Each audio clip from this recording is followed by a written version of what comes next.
Right, so welcome to the stream today. Really excited for having you as we continue with our discussion for the July 2025 examination. Today's discussion is going to be focusing on wrapping up on the discussion we started with on the framework of how you can put yourself in the position to pass the examination, and also walk you through how you can prepare a study plan and how you can structure the entire course on the overview at the end of the day to put you in the position to pass the examination. So I'm going to be giving you a breakdown of all of the subjects as much as possible and how you can structure out a study plan that will help you to cover the syllabus thoroughly to put you in the position so you can go to the exam hall, write the exam with confidence, and most importantly, pass the examination. If there are any questions you have, also don't hesitate, put it in the comments or the chat box for me. I'm going to be reading your comments as well as we get into the discussion today. So let me bring up my screen quickly and then let's get into the discussion. So we started with the Nhyira Premium CA Success Framework, providing us with a 5-step framework that we must follow if we want to pass the CA examination. And in the part 1 that was on Monday, I think so, we spoke about the 4 key things and then our stream ended. So we are getting into the last one there for us to know about. So just a quick recap. We mentioned that the framework starts with a mindset. It is important you understand and avoid any last minute strategies because it's not going to work. You cannot wait 3 days to the exam, a week to the exam, and take a leave and think you're going to pass the exam. That attitude, that strategy will cause you to ultimately fail the examination. Number 2, you want to stop the excuses because the excuses of, oh, I don't have time, I am busy, my wife, my husband, my children, my boss, my work, and all that. Nobody cares about your excuses. So you have to get rid of the excuses if you want to do this in record time. And certainly, number 3, you want to make sure you are taking responsibility for your decisions and on this journey that you are on. Now, to be able to have the right mindset, it means you need to discipline yourself. Discipline is the key thing that you need to understand, and that is what distinguishes the success from the unsuccessful, the rich from the wealthy from everyone else at the end of the day. You need to be able to discipline yourself, and to provide you with the discipline that you need, definitely you require the right mentorship. And so that is what shapes your mindset to put you in the position to go into the exam hall, write the exam with confidence, and most importantly, pass the examination. Then we said the second step in the framework is knowing about the syllabus. And so it is important you understand the structure of the syllabus, the scope of the syllabus, and then the content of the syllabus, what you are expected to know about before you head into the exam hall. And we're going to be getting into some of the subjects and the content and the structure of the syllabus and how we can structure ourselves out to increase our chances of passing the examination at the end of the day. Then the third thing is the exam. So once we have the right mindset, we understand the scope of the syllabus, then we need to go into the exam. Now, in the exam, we want to understand the structure of the examination. We want to know the verbs and the questions that the examiner is going to be asking us. And then we also want to know what are the expectations of the examiners. So if I'm writing financial reporting, what is the examiner expecting from me? If I'm writing public sector accounting and finance, what is the examiner expecting from me? If I'm writing whatever it is that I'm writing, management accounting, financial management, audit and assurance, strategic case study, what is the examiner expecting from me? We need to know about that. But in order to excel in the exam hall, there are 3 more things that we need to be mindful of, and that is to be able to work with speed and accuracy in the exam hall, because as always, the time is not going to be enough for us to work within the time given for the 3 hours. And so working with speed and accuracy is going to be very important for us to go into the exam hall and pass the examination. Not only that, we need to be able to control our emotions as well in the exam hall, because that is the only way we can excel. And certainly English language, because the examination, it's an English paper. And so at the end of the day, you have to know how to express yourself, how to write out your answers generally, your tenses and all that. That is all captured around the examination. And we mentioned that you can only work with speed and accuracy in the exam hall, control your emotions, work on your English language and your grammar if you come to the 4th step, which is studying.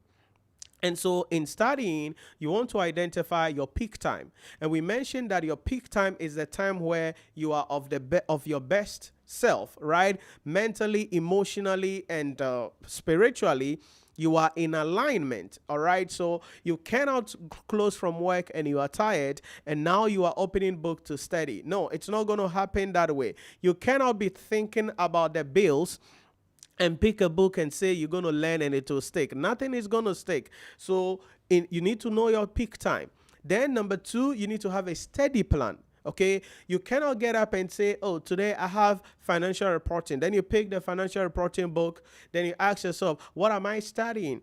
So you need a steady plan. And we're going to be going into that in a moment because I'm going to walk you through how you can prepare a steady plan. So it helps you to make sure you walk through the syllabus and put you in the position to pass the examination. And then suddenly you want to make sure you are attending lectures and you are participating fully in the class, because that is what will help you to be able to know what you are expected to know about in the syllabus as well as in the examination. So you want to make sure you attend the lectures and participate fully in the lectures, because that's how you position yourself to ultimately pass the examination. Then, in order to talk about studying, it is important you know your learning style. There are various ways that people learn. Some people learn using the repetitive strategy. What does that mean? It means before they can have something, they can remember something, they have to study it over and over again. Some people use the reading and writing strategy, meaning that they will read the thing, write it out over and over again. Some people use the read loud strategy, which means they read, then they repeat it aloud. That's how they're able to have it stick. Some people study in groups. In other words, if they are studying with another person, then they're able to remember what they are studying pretty well. And so it is important you know your study style or your learning style, because that is what can position you to ultimately understand what you need to know about. But the most important thing is you got to be consistent. You cannot just get up and say that, oh, I'm going to study, but you never study. You got to be consistent. Sometimes maybe 30 minutes or 45 minutes. You don't need a long time, but you have to be consistent. You need to be studying. So consistency beats everything at the end of the day. And then you need to work on your memory. One of the things you must understand is this. My brain coach, Jim Quick, would say that information plus emotion equals long-term memory.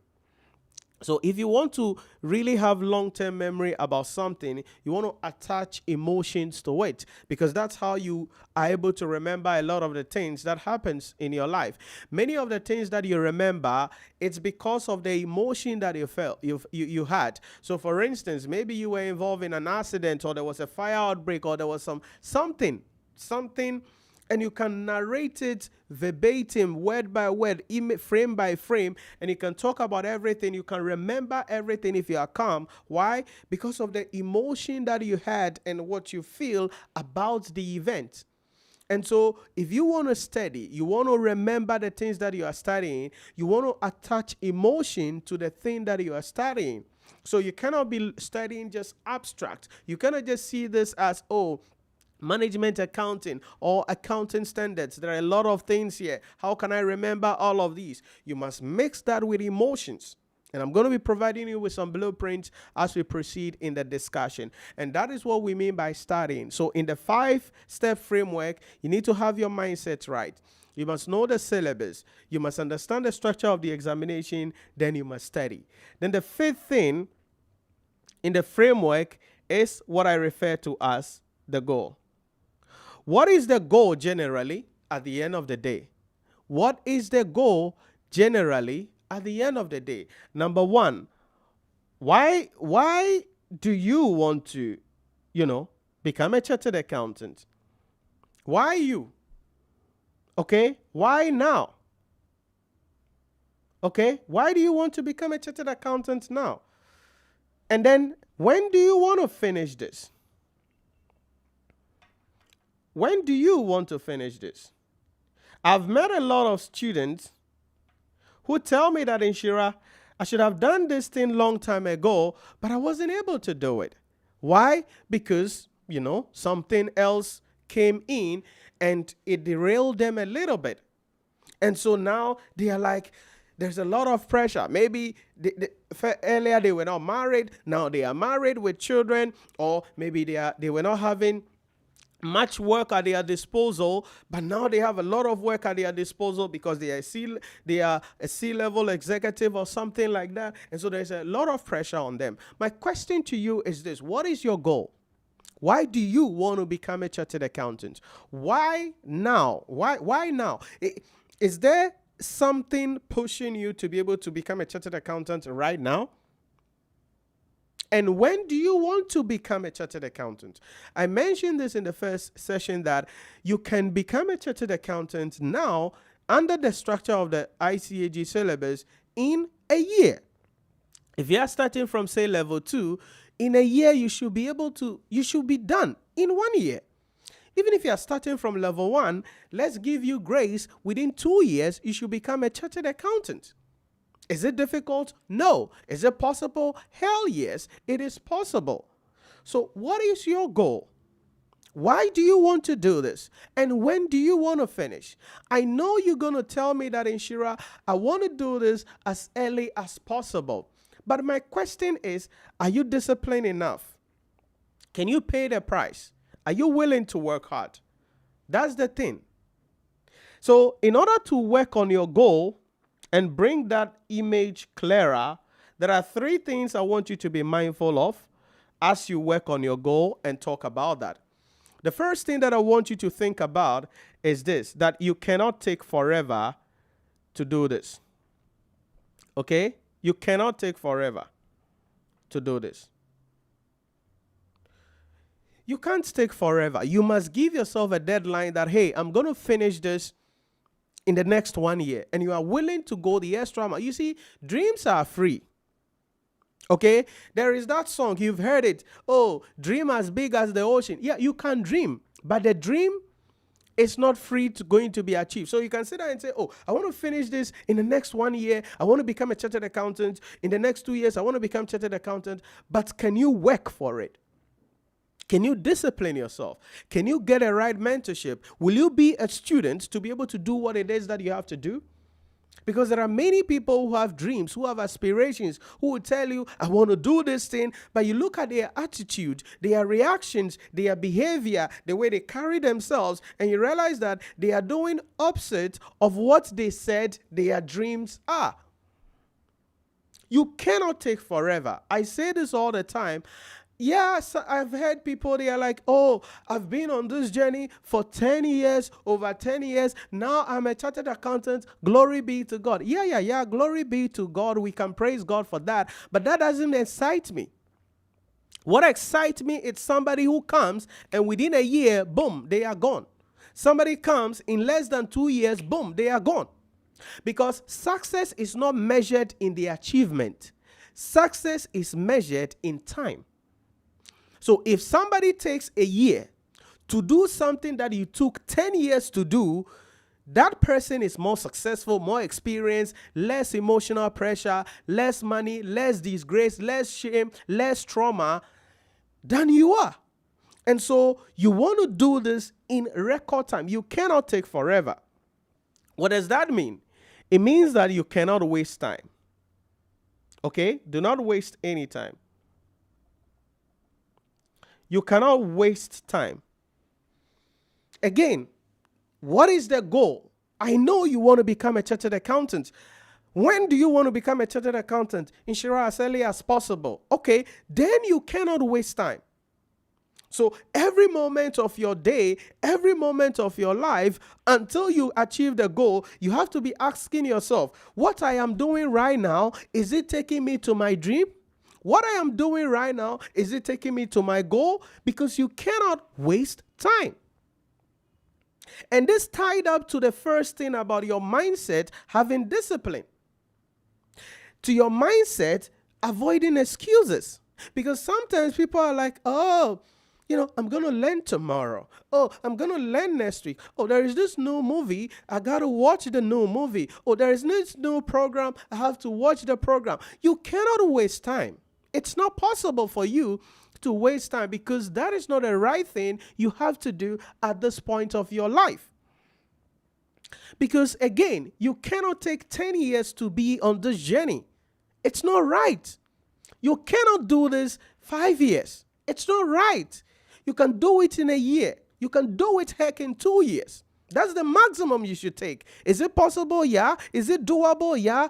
But it requires some high level of discipline, focus, mentorship, sacrifices to be able to get there. But you have to do it because you cannot waste time. And the last thing I want you to be thinking about in terms of your goal is that this is your future. Okay? This is your future. You know how your life is going to turn out if you ultimately finish this. You know. That's why you are doing it.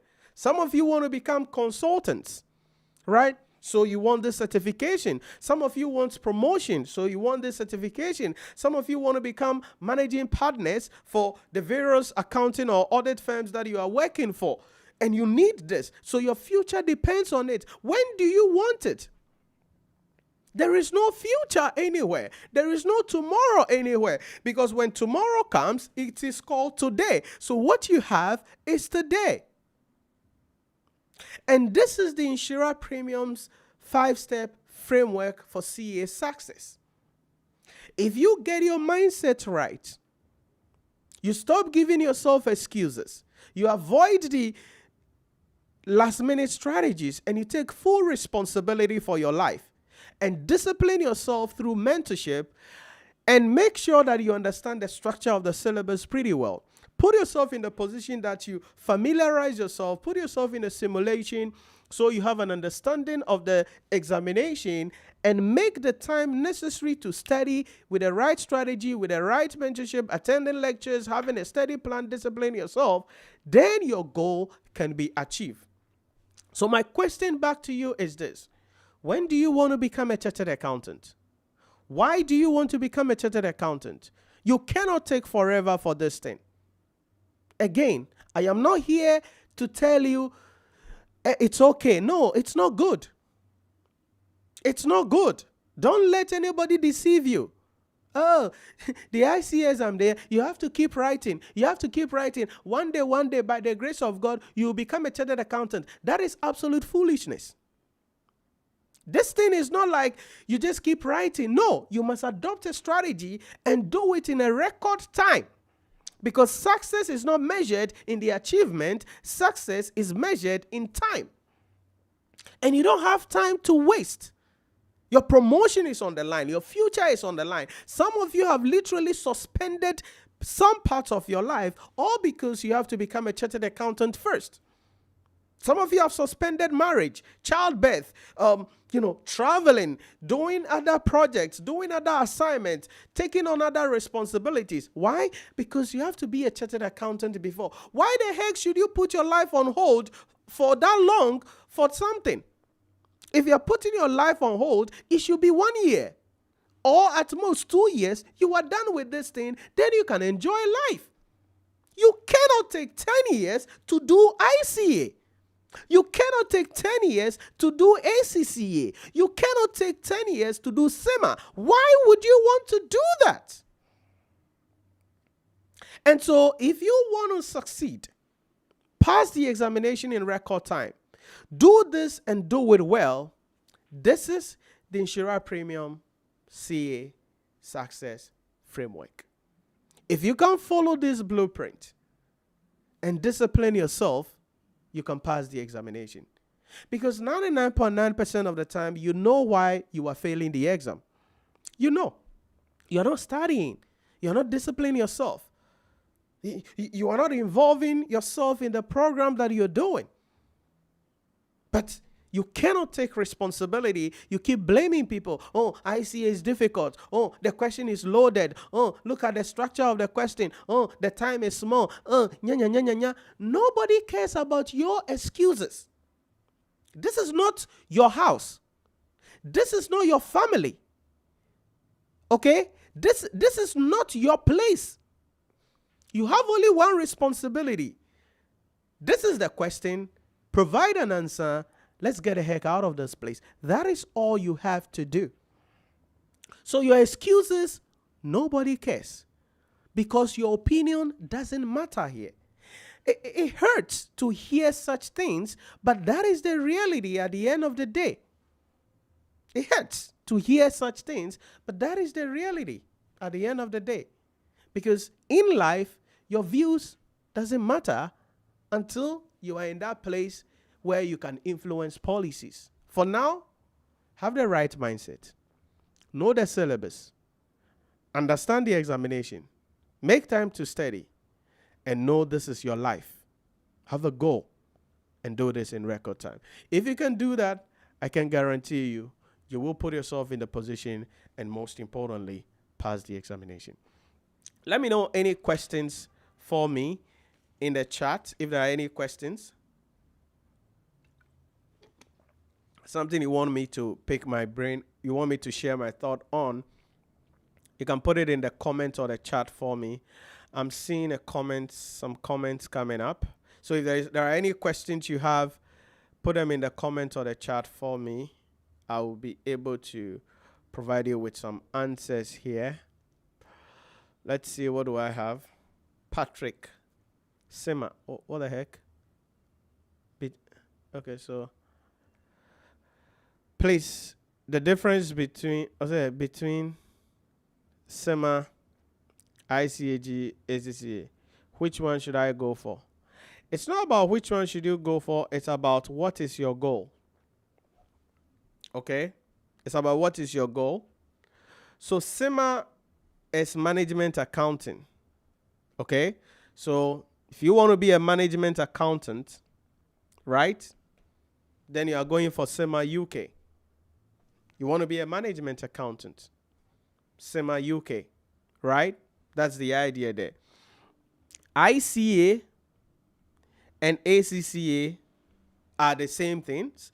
Chartered accountants. Okay? Chartered accountant generally. So Sima, when you finish, you're going to get the designation CGMA, Chartered Global Management Accountant. That is the designation that you're going to get at the end of your name if you are done and you are called to membership. CGMA, so you are a Chartered Global Management Accountant. ICA, ACCA, you are a CA, which is a Chartered Accountant. All right. Now, the difference is that ACCA is a global certification. Okay. It's a global certification. ICAG is a jurisdictional certification, if I can put it that way for you. Because, for instance, if you're in Ghana, there are certain roles, certain responsibilities, certain positions that you can only do if you're a member of the ICAG. All right? But the ACCA is a global certification. Yeah, it's ACCA UK though, but it is recognized globally at the end of the day. And so most places around the world, when you go, yeah, the ACCA is going to be recognized. But again, wherever country you go, even if you have your ACCA or CGMA, there are certain positions, certain things you have to do that country's qualification. In Ghana, it is ICAG before you can handle those positions. Like you want to sign financial statement or prepare financial statement, audit financial statement. You have to be a member of the ICAG. So even if you have your ACCA, you are not qualified to do that in Ghana because you need to be a member of the ICAG, being licensed to be able to do that. So if you asked for difference, Patrick, this is what you must understand in respect of the SEMA and then the ICAG/ACCA in that particular case. Then you ask, which one should I go for? As I said, it depends on your goal in that particular case. Know that SEMA, as I said, is a Chartered Global Management Accountant. So you become a management accountant. There are numerous job opportunities available for that. And ACCA, ICAG, the same thing, numerous job opportunities available for that. But SEMA is management accounting, right? So you're going to be diving deeper into things about management accounting, right? In that particular case. ACCA, ICAG, you are going to be diving into things about preparation of financial statements, auditing of financial statements, those kind of things, and some level of analysis of businesses and financial statements as well. So that's the distinction. Financial wise, SEMA, you will need to be making payment in pounds. So be mindful of that. The examination can be written online. SEMA is largely online from your home. So you can actually do it from your home and write the exam on the go. But you're going to be paying the fees in pounds. ACCA, same thing. You're going to be paying the fees in pounds because these are all UK designated things. With your qualification, you may get some exemptions. Then you proceed with the rest of the write-up. ICAG, that one, it's in Ghana here, so definitely you are paying in cedis. With your BSc admin, I don't know if is that business administration, I guess. So you may get exemption for level 1 and 2 papers in level 2. So you start from level 2, that means you write 4 papers in level 2 and then 4 papers in level 3, ICAG. There are 3 examination dates for the ICA. So if you're a serious student, at the end of the day, you can become a chartered accountant in 1 year under the ICAG. Now, the beauty about all of these qualifications is that if you do one and you want to get the other, you just apply, they give you exemption, then there are certain papers you have to write, boom. Then you get the qualification generally at the end of the day. So again, it depends on your goal. It depends on your finances. It depends on what you want to achieve generally at the end of the day. For most people, 99% of the time, I would say definitely you start with the ICAG. This is our own, this is our place. And that's also recognizable globally as well. So you start with the ICAG, it's in CDs, 3 examination dates. You can become a chartered accountant in a year with your qualification. But let's say you are a lazy person a little bit, and I'm saying that casually, you can then do it within 2 years. You'll be a chartered accountant. Then after that, if you want to add the ACCA, it's easy to do. Add the SEMA, it's easy to do at the end of the day. So Patrick, that's what you must understand when we talk about ICAG, ACCA, and SEMA as well. Let me know if that makes sense for you, and then if there is any other follow-up as well on that.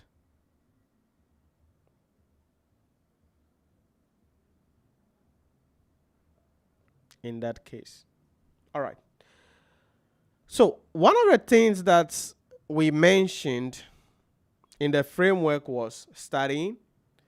And one of the ways to ensure you study pretty well is to have a study plan. So the question we ask ourselves is, how do we prepare a study plan? So let's look at preparation of a study plan.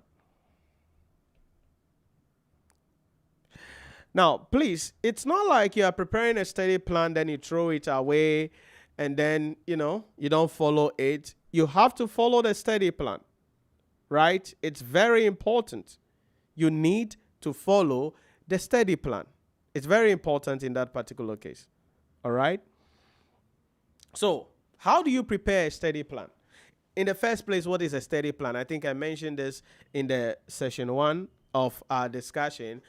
The difference between a study plan, okay, and a timetable is that the timetable just tells you, okay, Monday, I have financial reporting.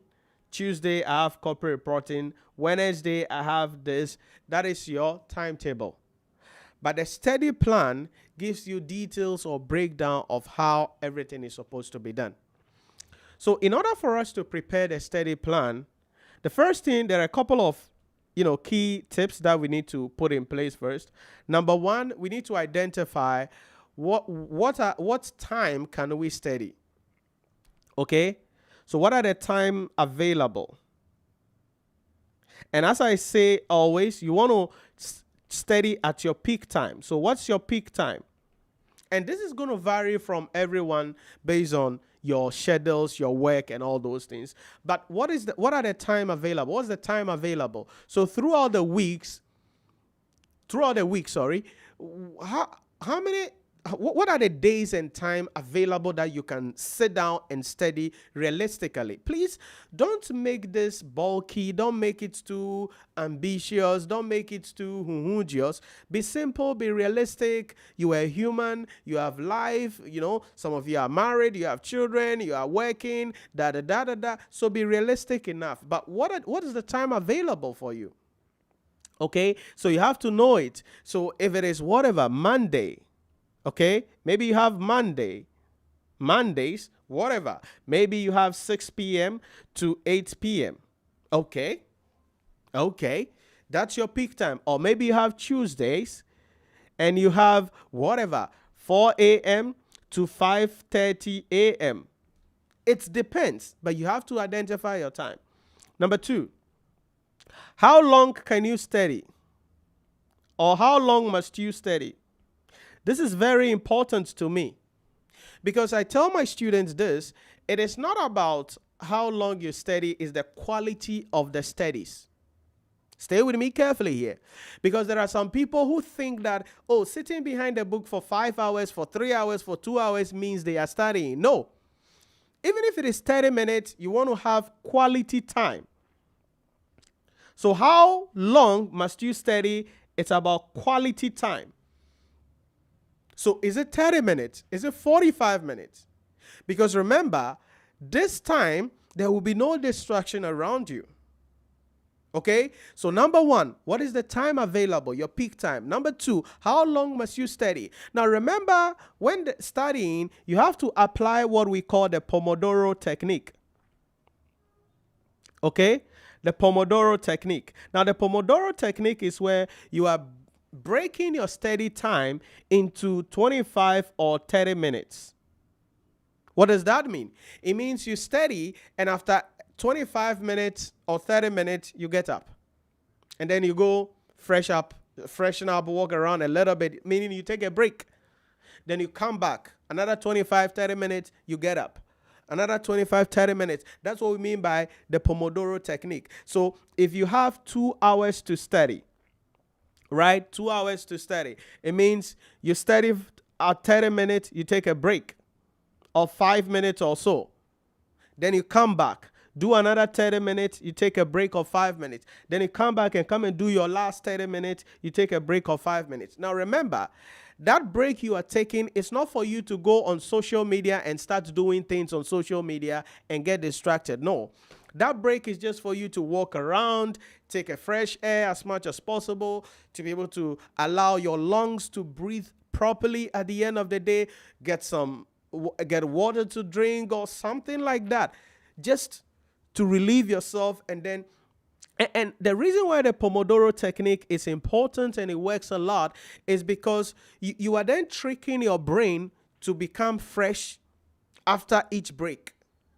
That's the trick, because when human beings can focus so long, all right, so after the 30 minutes, your brain becomes a little bit dull and things begins to fly out. So that 5-minute break allow you to deal with some of those issues. Then you come back again fresh or refresh, boom, another 30 minutes. So how long must you study the Pomodoro technique? The quality of the time, you must adopt the Pomodoro technique and apply it there. That is very important in that particular case. So time available, how long must you study? Applying the Pomodoro technique. Number three, you need to create a steady environment.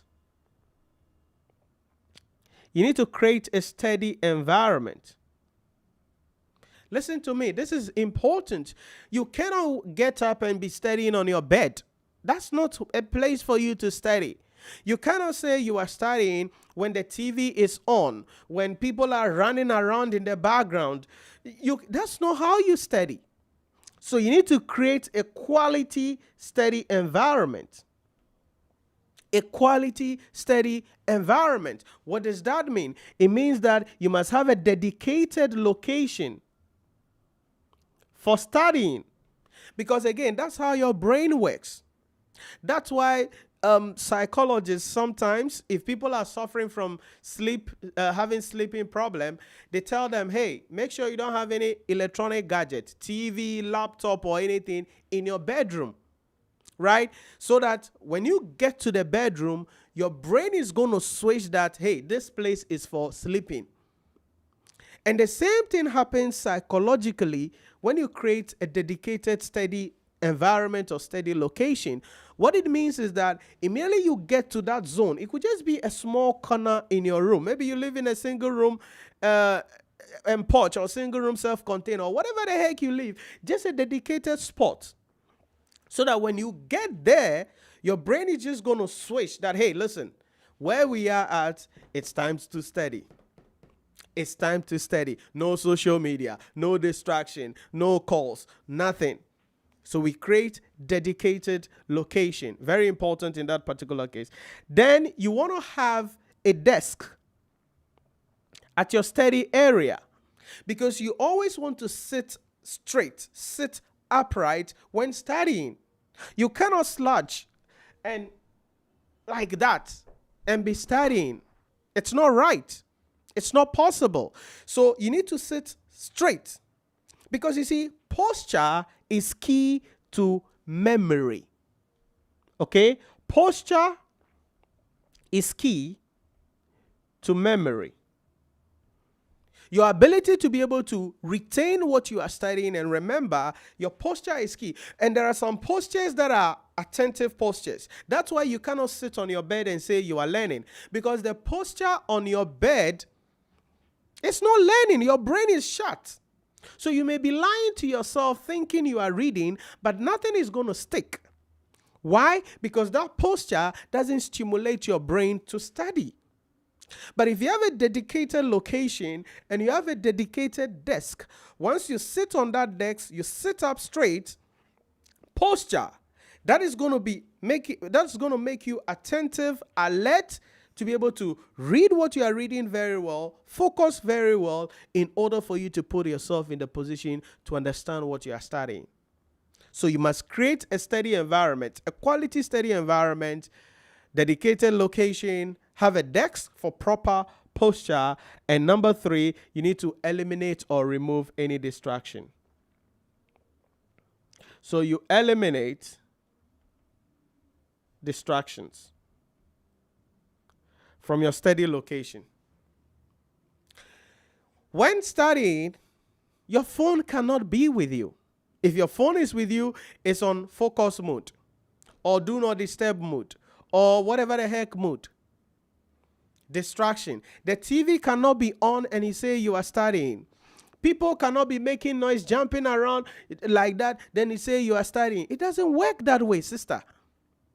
It does not work that way. Your brain cannot work like that.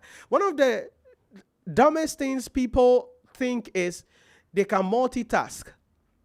No, multitasking doesn't work. There's nothing like multitasking. All right. So you think that, oh, I am cooking and I'm studying. Oh, I am watching TV and I'm studying. No, your brain doesn't work like that. To retain what you are studying, your brain has to focus on what you are doing to optimize it, to understand and increase your chances of passing the examination at the end of the day by understanding what you are studying. So you have to eliminate distraction. And I said this in the session 1, that most people's problem is this thing. They are devices. The phone that is supposed to aid in your studying, help you to become better version of yourself, you have rather become a slave to the phone. And some of you, if you should look at your watch time or your screen time, it will surprise you how many hours every day you are spending on your phone doing useless things that add no value to your life.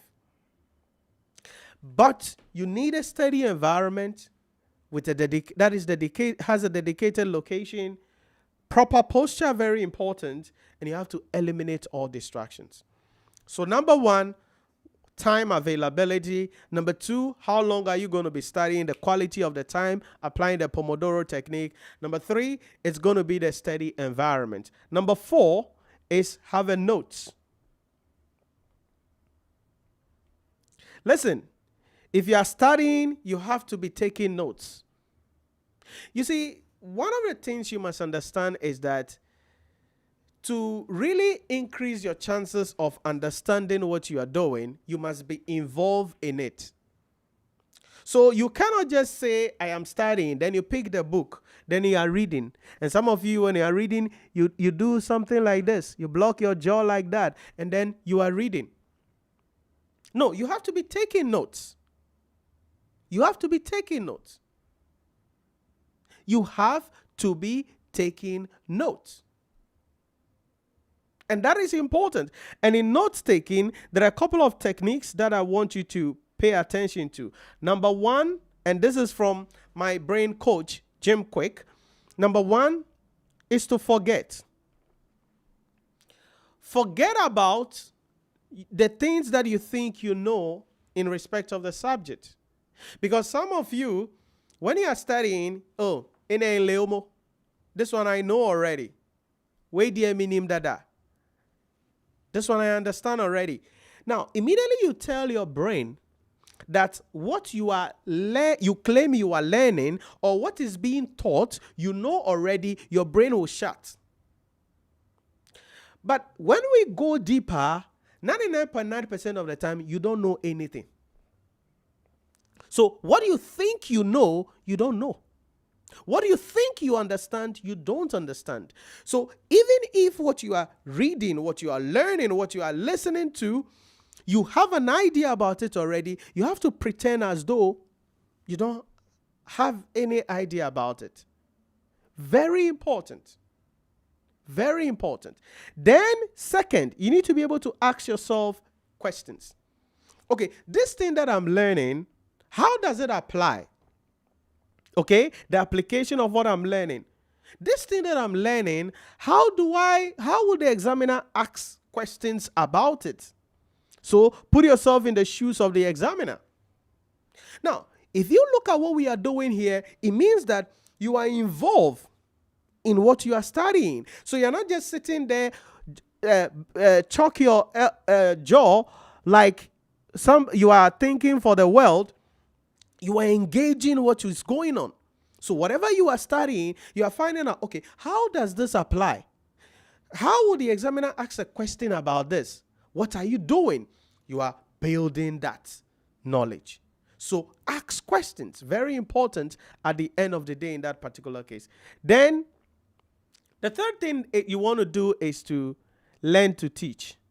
Listen, even if you're not going to teach anybody, learn as though you are going to teach somebody. And it changes the dynamics. Try it and see. If you were put in a position to speak somewhere or do a presentation at the office or somewhere, what do? You realize that your attitude changes. Your approach changes. The way you go through the thing is different. Why? Because you don't want to disgrace yourself. You don't want to go and bump in front of your employee, your colleagues or your boss or the board of directors. There's a crowd. People are listening to you. You don't want to bump it. So trick your brain and study as though you are going to teach somebody. So when you are learning as though you are going to teach somebody, it changes your attitude. It changes your approach. It changes the strategy, and it makes your brain become more alert to the key information, key details in the topic that you are studying. Why? Because again, you are learning as though you're going to teach somebody. And that is why it is stated that anything that is taught is learned twice. All right? Because if I'm going to teach somebody, I learn it. Then whilst I'm teaching that thing, I'm still learning it. And so learn, study as though you're going to teach somebody. And if you're going to be teaching somebody, then it ties down to the point I'm explaining here, the notes taking. So you know the notes to take. And when you're teaching somebody, you want to make the thing very simple, sweet, straight to the point. You don't want to talk a lot. You don't want to explain a lot. So you want to find out, okay, this thing is very long. It's too much. It's plenty. How can I make it very simple so that everybody can understand it in record time? Notes taking. Notes taking. So it helps you to increase your ability to summarize complex information, complex data in a manner that everybody can understand. So you cannot be studying without taking notes. It's not possible. And there are some of you, you do the same thing. You attend live lectures and you don't take notes. Because you think you are Magajia. You think you are Bosu. You think you are Oluwafemi. So you have everything in your brain.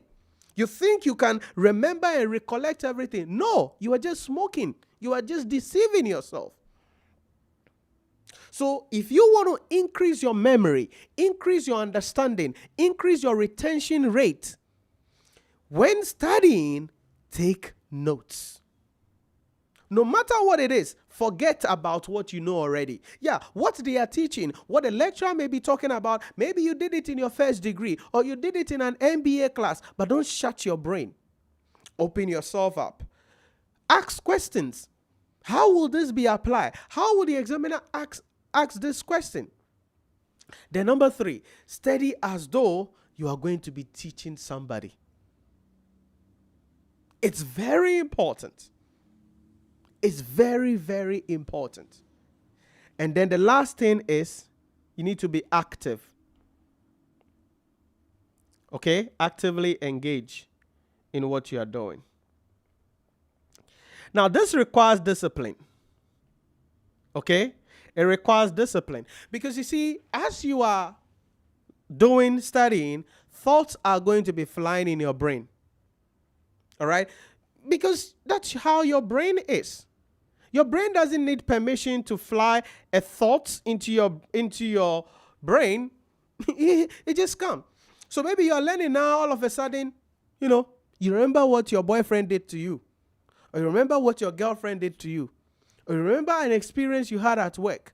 Or you remember the fact that you have to pay some rent. Or you remember that you've not eaten. Or something. Just cross your thoughts like that. Or you remember the fact that you are not being a good Christian. Or something like that.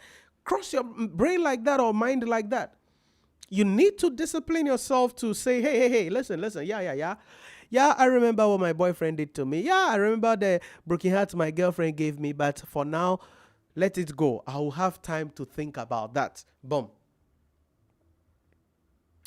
That is discipline, actively engage. And that is why you have to stay away from your phone. Or put it in silent mode, focus mode, or do not disturb mode. Because if you are not actively engaged, then messages will come. Then you jump on. Oh, let me quickly go and reply. Then you try to go and reply. Oh, let me quickly say this. Before you know it, you said you are learning, but you are now you've just spent like 30 minutes replying to group messages, being on TikTok and watching things you are not supposed to watch. So in order for us to prepare our study plan, these are the things I want you to be mindful of first. What is your time, your peak time? Know that. It's very important. Number 2, how long must you study? The quality of the time, not the quantity.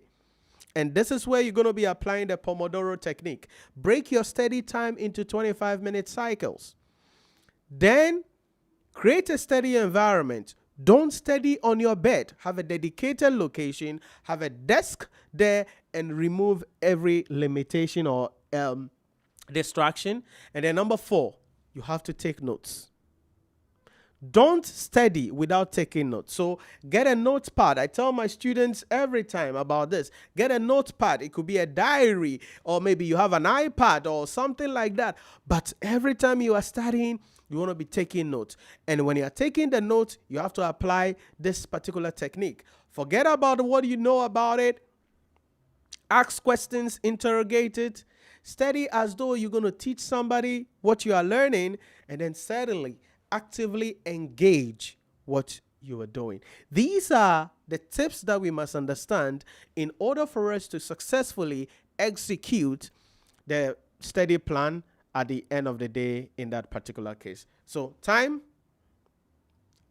quality of the study period, your study environment, and note taking. So please, as you are beginning this journey, have your notebooks with you and be taking notes. Don't just sit there and be listening to the lectures and be deceiving yourself that, oh, I understand everything. No, don't lie to yourself. Your brain doesn't work like that. I respect you, but that's not how your brain is. You're not that shark. It's not an insult. It's not a disrespect, but your brain is not like that.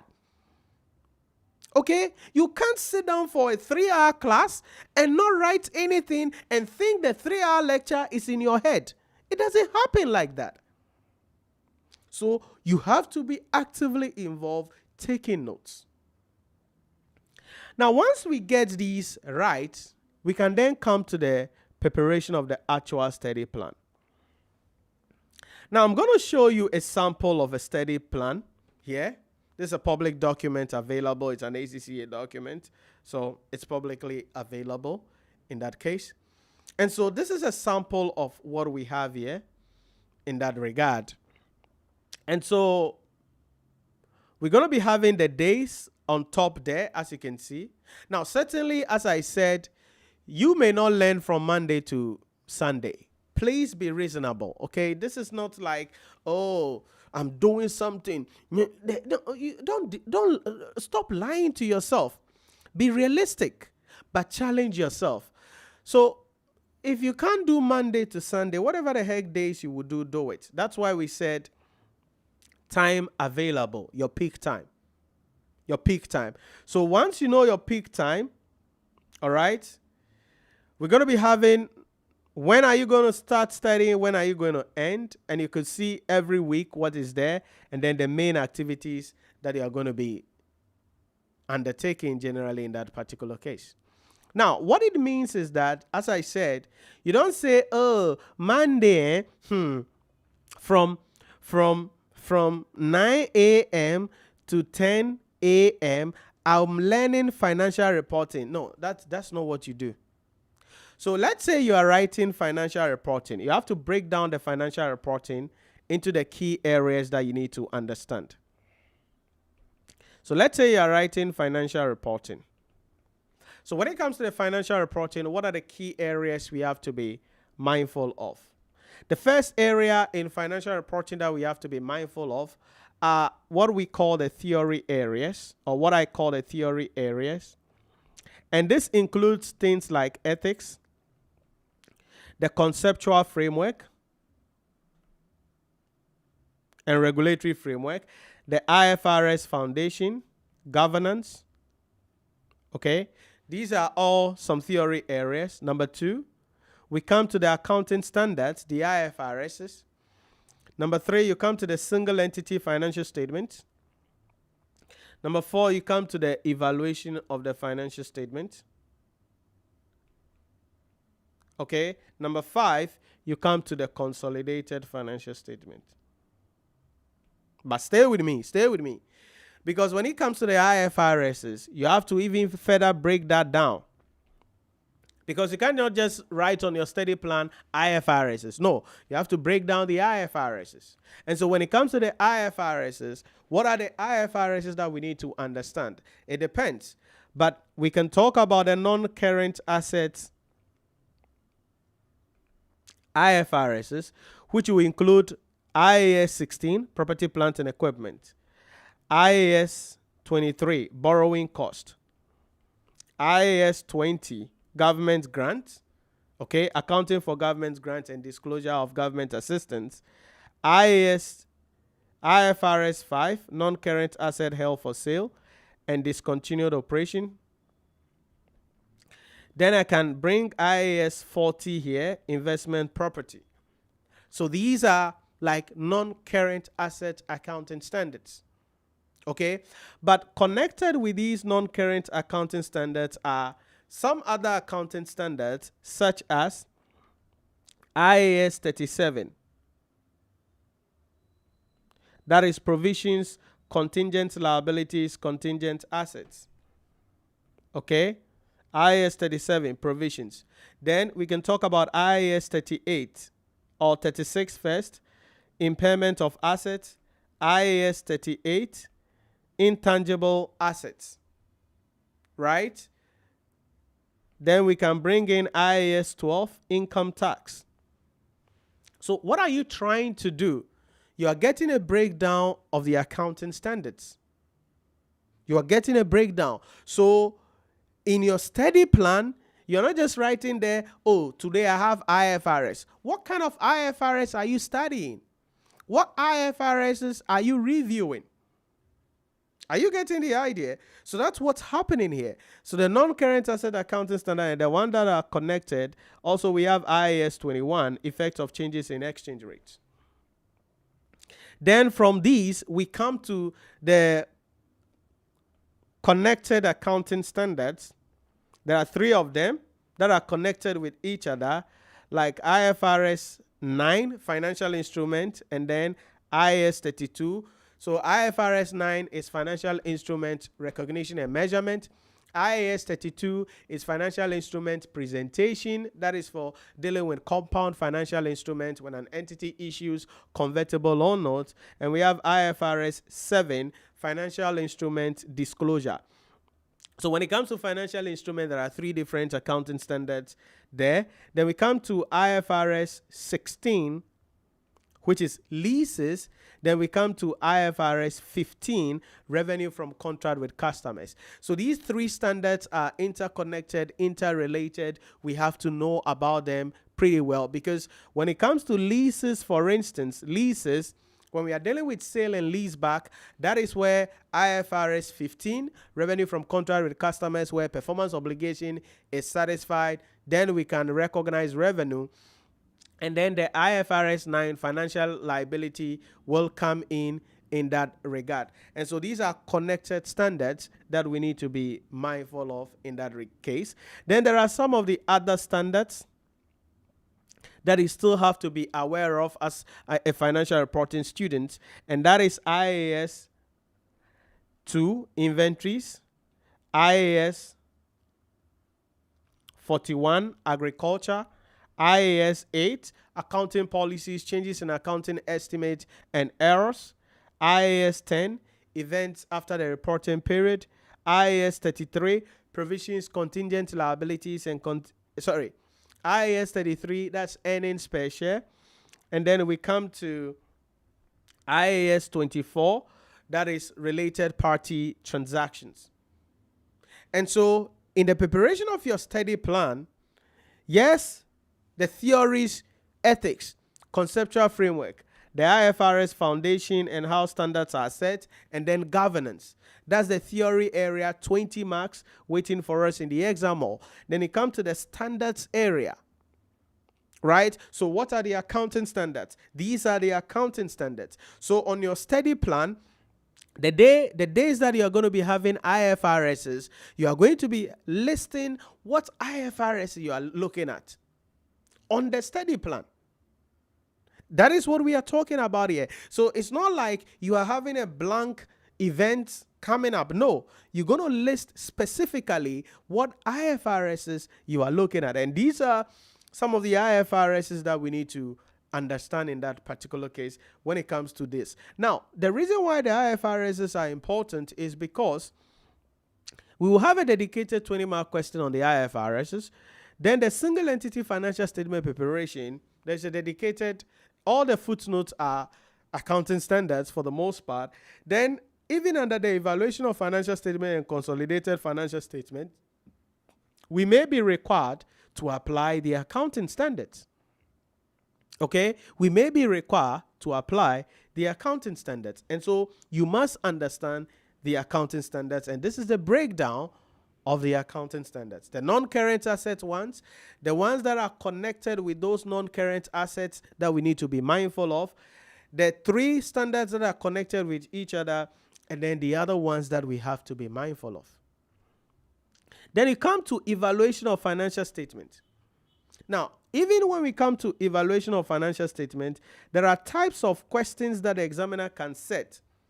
It's not just about calculating ratios, interpreting the ratios. There are types of evaluation questions that the examiner can set that you have to be mindful of.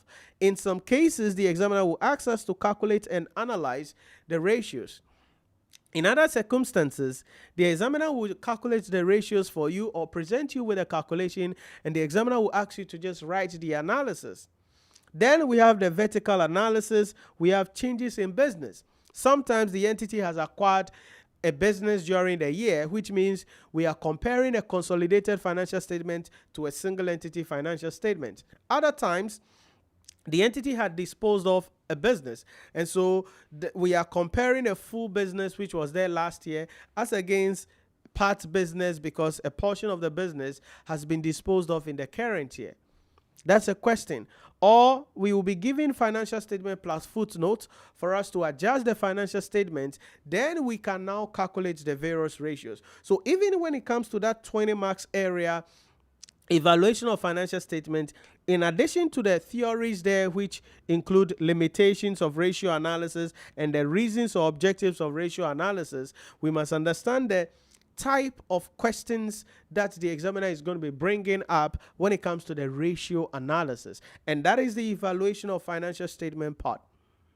And so when we say you are preparing the study plan, say for financial reporting, this is the breakdown we are talking about. This is the breakdown that we are talking about. And so when it comes to consolidation as well, the same thing.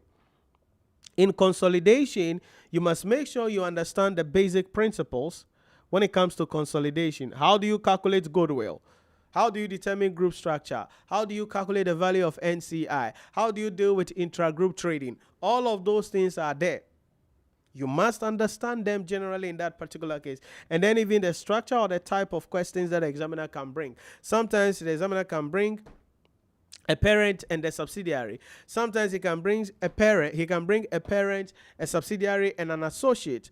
Other times, the examiner will just get excited with you and then bring up a question where you don't have to prepare a full consolidated financial statement. It's just extract of things that the examiner wants to pick your brain on, or a joint venture arrangement, IFRS 11 in that case. And so this is the breakdown of, say, the financial reporting syllabus. So once you know the breakdown of the syllabus like this, that is what you now enter on your study plan. So let's say that you have, you are studying on Monday, right? So you have your dates coming up. On Monday, what time to what time? Okay, you are learning something, maybe ethics. Okay, that's what you're going to be putting down, ethics. Then the next session, what are you studying in that same week? What are you studying? You put it down. What are you studying? You put it down. That is how you prepare the study plan. So it is not like, I have financial reporting. Nhyira, when I pick the book, I don't know where to study. I have strategic case study on my timetable, but when I pick the case study book, I don't know where to study. Every subject you are learning has to be broken down into the main areas.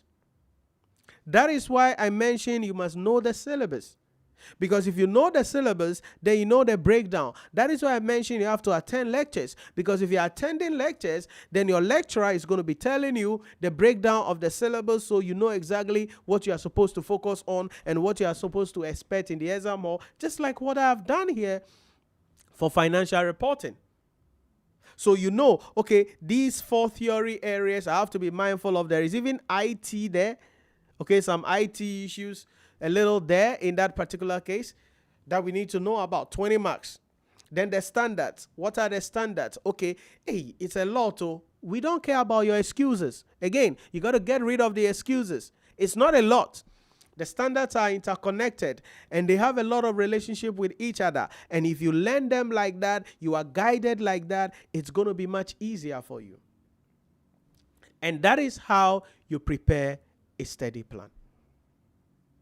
So you need to first put these things together. What time do I have at my disposal? How long am I going to study at each session? Do I have a study environment? Create a quality study environment. Then do I have notes? Because you have to be taking notes.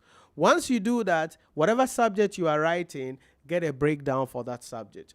Once you know the breakdown for that subject, you now come back to your study plan and put everything together. This is how you put yourself in the position to go through the syllabus and then to pass the examination.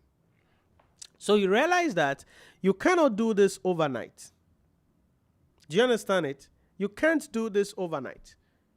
Look at the accounting standards you have to know about. Okay? You have to know about the ratios. Look at the ratios you have to know about. Like I showed you here. These are the types of ratio questions the examiner is going to be setting for you or bringing. And you have to know all of these before you get to the exam hall. You have to know about consolidation before you get to the exam hall. So you realize that you can't do this 3 days to the exam. You can't do this by attending any magical class anywhere. It's not going to happen. You're going to go fail the exam miserably. You have to be consistent and spread your studies over the 12 weeks period if you want to go into the exam hall and pass the examination. And as you can see, it's a lot of work. Yeah, because success is not cheap. Dreams are free, but achieving the dream is not free. The price has to be paid. And whatever subject you are doing, this is the breakdown that you must know about. And once you know this breakdown, you'll be able to put yourself in the position to go into the exam hall, write the exam with confidence, and most importantly, pass the examination. So these are the things that you must understand when it comes to how you prepare a study plan. We are going to be leaving the link to this document under this particular video.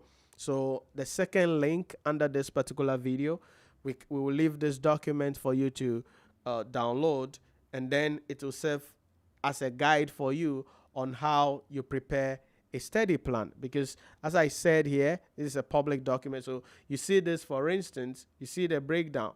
There are times you are studying, right?